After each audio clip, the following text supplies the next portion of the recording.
ટૂંક સમય પહેલા લેવાયેલી ટેટ 1 ની એક્ઝામમાં પૂછાયેલો પ્રશ્ન શું કહે છે કે શાળામાં આજે બાળ મેળો છે.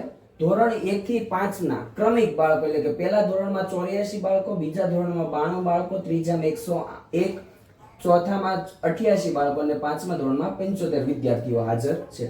બાળ મેળામાં કુલ 11 પ્રવૃત્તિઓ છે અને એક પ્રવૃત્તિમાં 2 ગ્રુપ પાડવાના છે. એટલે આપણે પહેલેથી જ તે પૂછવાય નહીં એટલા માટે આપણે શું કરવાનું, 11 પ્રવૃત્તિ છે, 2 ગ્રુપ પાડવાની, એટલે કુલ પ્રવૃત્તિ કેટલી થઈ જશે તો કે 22 પ્રવૃત્તિ થઈ જશે. કેટલી પ્રવૃત્તિ થઈ જશે? 22 પ્રવૃત્તિ. તો હું કીધું દરેક પ્રવૃત્તિમાં કેટલા બાળકો આવે તો આપણે શું કરશું, કુલ સંખ્યા બાળકોની સંખ્યાનો સરવાળો કરશું. એટલે કેટલા થશે? 84 પ્લસ 92 પ્લસ 101 પ્લસ 88 પ્લસ 75 ભાગ્યા 22. બરાબર. આનો સરવાળો તમે કરો તો કેટલો આવશે તો કે 440 આવે. કેટલો આવે? 440. 440 ભાગ્યા 22 કરો તો 22 દુ 44. બરાબર.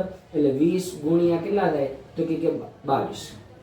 તો 22 કેન્સલ થઈ ગયા તો કેટલા આવ્યા તો કે એક પ્રવૃત્તિની અંદર કેટલા બાળકોનો સમાવેશ થશે?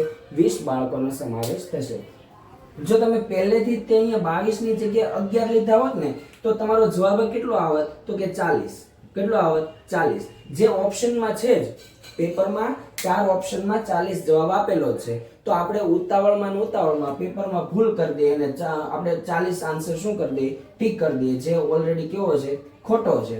ને આપણો સાચો આન્સર કેટલો આવે છે? 20 આવે છે.